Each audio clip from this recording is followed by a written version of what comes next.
Today, we're going to take a closer look at NVIDIA. If you guys are new to this channel, this is the best channel for any semiconductor news, especially those dealing with advanced products and advanced companies like NVIDIA.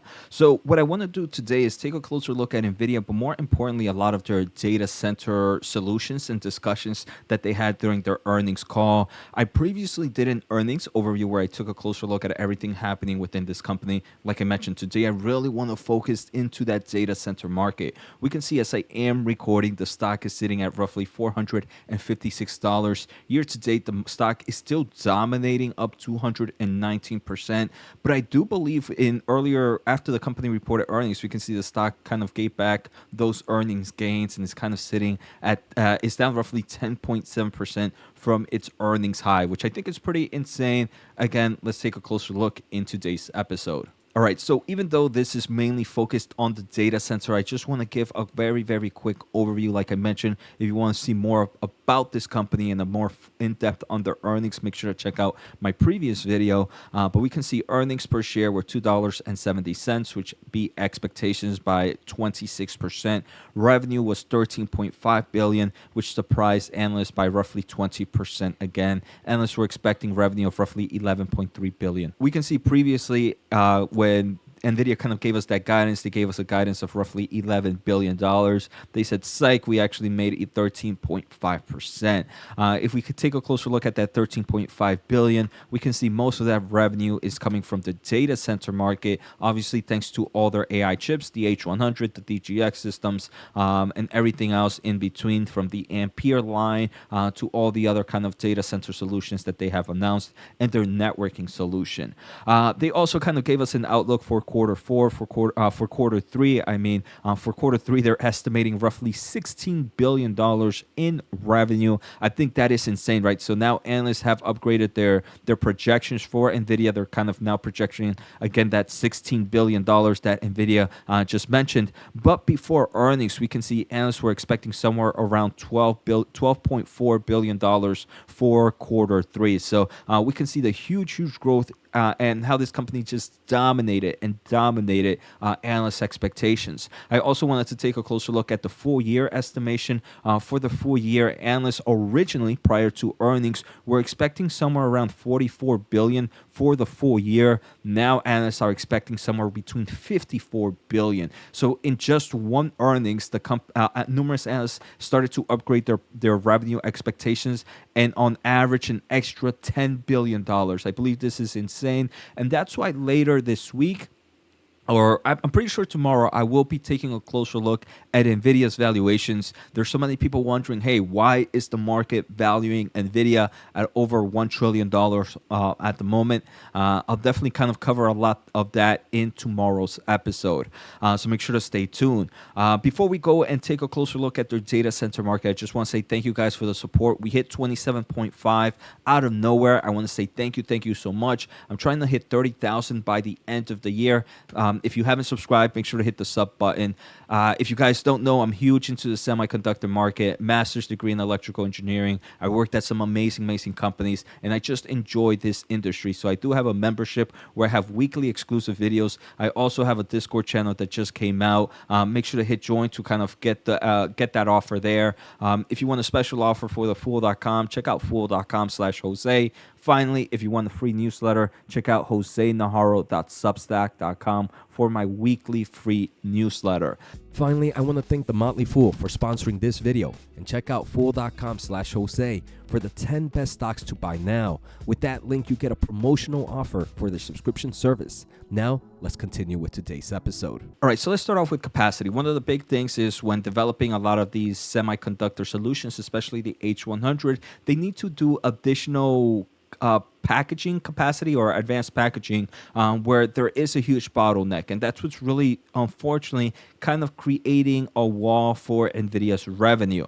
So if we take a closer look here, they do mention that they have developed and qualified additional capacity and suppliers for key steps in the manufacturing process, such as CoWoS. That's supposed to say CoWoS packaging. And they do expect supply to increase each quarter through next year. So overall, we can see that, hey, this capacity to some extent is still a bottleneck, but it is improving, and it is improving every quarter, which is great news. That's why we're seeing the company kind of showcase strong revenue guidance this quarter, and I do believe we're going to see a strong revenue guidance next quarter. Now, if we take a closer look at regions, they do mention that data center growth was strongest in the U.S., obviously as customers direct their capital investments to AI and accelerated computing. China demand was within historical range of 20 to 25% of their data center revenue, including compute and networking solutions. So we still have a good exposure into the data center, into the Chinese market. They do mention that given the strength of the demand for their products worldwide, they do not anticipate that additional export restrictions on their data center GPUs, if adopted, would have an immediate material impact on their financial results. I think that is insane. Just listen to that. If there is additional restrictions, if for some reason they cut off China, which is 20 and 25% of their total revenue, from more exports, if they cut it completely, they still won't have any immediate financial impact to their financial results because the demand is so high. And I think that's pretty smart. I do believe what NVIDIA is kind of doing to some extent is obviously they're going to continue to sell to China as much as possible. And what that is doing is kind of creating a nice backlog into those other markets like the United States, like Europe, like Africa, like every place else. So if there is some form of loss in China, they still have this huge backlog from those other regions to fulfill, which won't really impact their overall financial results. They obviously do mention if things like that are implemented, if more restrictions are implemented, it will result in a permanent loss of an opportunity for the US and obviously for NVIDIA. Now, I wanted to take a closer look at a Q&A session. There was an analyst who kind of wanted to see, hey, how much incremental supply do you expect to come online in the next year or so, right? We're kind of hearing a little bit more of this capacity. And the overall CFO mentions that, yes, we do expect to continue ramping our supply over the next quarter, as well as into next fiscal year. In terms of percentage, that's not something that we have here. So right off the bat, they are saying that, look, capacity is improvement. That's all you need to know. And we're very bullish in the long term of things. All right, so now what I want to do is take a closer look at their data center products and any updates that we have there. The first thing we do have is they do mention that the L40S is not limited to that CoWoS supply or that we were just talking about, that advanced packaging, and is shipping to world-leading server system makers. They do mention that the L40S is a universal data center processor designed for high-volume data center scaling out. And then somebody was asking, hey, I have a question on the cool list of the L40S that you guys talked about. Any idea of how much of the supply tightness can the L40S help out with? And just a quick, for those that are not familiar with the L40S, this is the L40S that they recently announced. And I've talked about this in previous episodes. The great thing about the L40S is it does use the same architecture or chipset as NVIDIA's gaming chips or their high-tier gaming chips. And for that reason, the L40S is one that they can produce a lot faster, and they probably are able to, hey, look, we have too many gaming chips at the moment. Let's kind of repurpose them for data center. And I think that was a pretty good move. Jensen did kind of respond a little bit about the L40S, and they really mentioned that the L40S is really designed for a different type of application. The H100 is designed for large-scale language models and processing just very large models and a great deal of data. And that's not the L40's focus. The L40's focus is to be able to fine-tune models, fine-tune pre-trained models, and do it incredibly well. So it's not like NVIDIA stepping on their toes. There's so many different processes here with machine learning and large language models and artificial intelligence that they all hit a different aspect, and the L40S is hitting a different market that obviously can help out with their data center growth. Next, they also talked about their Grace Hopper, the GH200. They do mention it entered full production and will be available this quarter in OEM servers. Here we have a picture of the GH200. Let me see if I can zoom out a little bit just so we can see it a little bit better. But overall, the GH200 will start production. I do believe that's also going to be a nice revenue growth booster. Within the GH200 or this Grace Hopper 200 super chip, they are creating DGXs, which are like the super pods, and they do mention that DGX GH200 systems are expected to be available by the end of the year. Google Cloud, Meta, and Microsoft are among the first to gain access. I think that is insane that now NVIDIA is really entering here in this kind of Grace Hopper CPU, GPU combo and is entering already with the big players like Cloud, like Meta, like Microsoft. And here's a pretty cool image of the DGX GH200. Next, they also talked a little bit about their networking solution. They do mention that Infinite Band is the only solution that can scale to hundreds of thousands of GPUs, and that's getting great traction. They also mentioned that they announced the NVIDIA Spectrum X, which is also seeing some great moves. And next, their Bluefield 3 DPU is a major success. It is in qualification with major OEMs and ramping across multiple cloud server providers and consumer internet companies. For those not familiar, this is the Bluefield 3 DPU. And this is NVIDIA Spectrum X. There was an analyst that says, hey, can you talk about the attach rate of your networking solutions? And they do mention that, hey, Jensen mentioned, hey, look, we kind of give flexibility to our customers. They don't necessarily have to go with our solutions when it comes to networking side. But obviously, if you're buying thousands of GPUs and you want them all working like one super brain, Infinite Band is, he hates to say it, a kind of a no-brainer because it's the only solution that really helps with kind of that market. Outside of the networking, they also talked a little bit about their software side. They do mention that their data center products include a significant amount of software and complexity, which also helps drive our gross margins. And they did mention that their gross margins are now in the 70%. I think that is insane for a hardware company. For those that are not familiar, NVIDIA has like the NVIDIA AI Enterprise, which they charge a kind of subscription base. Next, I wanted to take a closer look at another question here. They were wondering if NVIDIA could share a little bit more information on how much in the data center quarter may be systems like the GPU or just like the DGX systems. And they do mention that within the quarter, their HGX systems our DGX systems are very, very significant part of their data center as well as their data center growth that they have seen.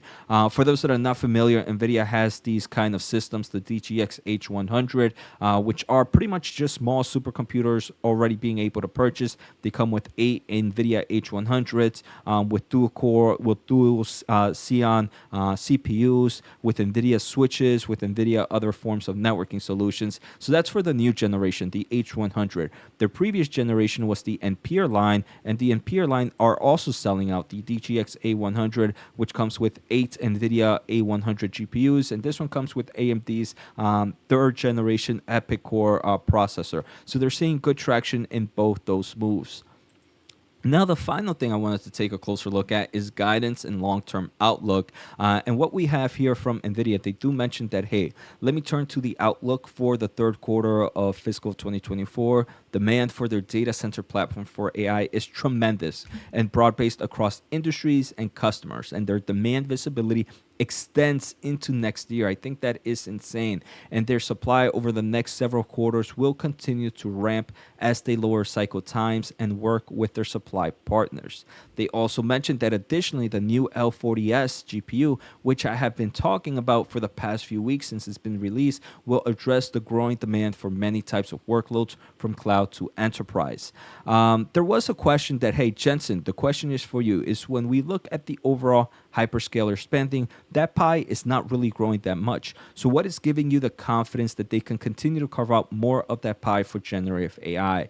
And for those that haven't seen, for example, big cloud server providers like Microsoft, like Amazon, like Google, they are not increasing their capital expenditure too much in the data center market. It is increasing a little bit, but the increasement is not so huge. What's end up happening right now is actually most of that data center capital expenditure is just going into things like GPUs. So this guy's asking, hey, look, a lot of companies are spending so much money right now in AI.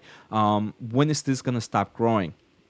And Jensen came out with this pretty cool thing that he mentions that right now the world has roughly $1 trillion worth of data centers installed in the cloud. And they do mention most of those are unaccelerated. They're just CPU based data centers. So what's happening right now is most companies, they're like, hey, look, we have all these data centers. We already have all these CPUs. We already have all these products.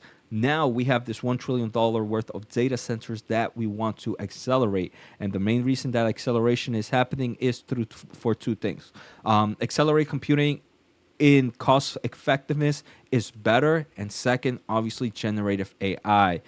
So right now, they do mention that there's about $1 trillion worth of data center, call it $250 billion of capital spend each year.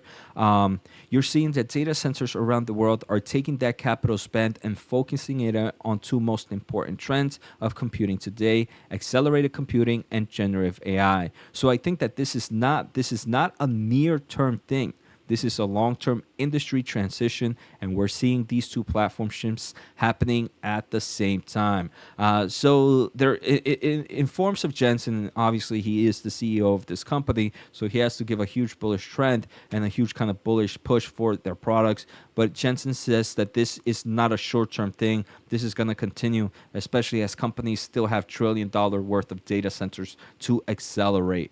There was a final question asking, are you talking about when you're talking about visibility extending into next year, do you have a line of sight into when you'll get to see supply demand equilibrium here?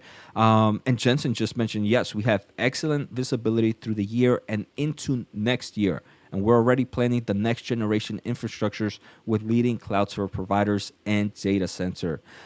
They do mention that the easiest way to think about demand is the world is transitioning from general purpose computing to accelerated computing.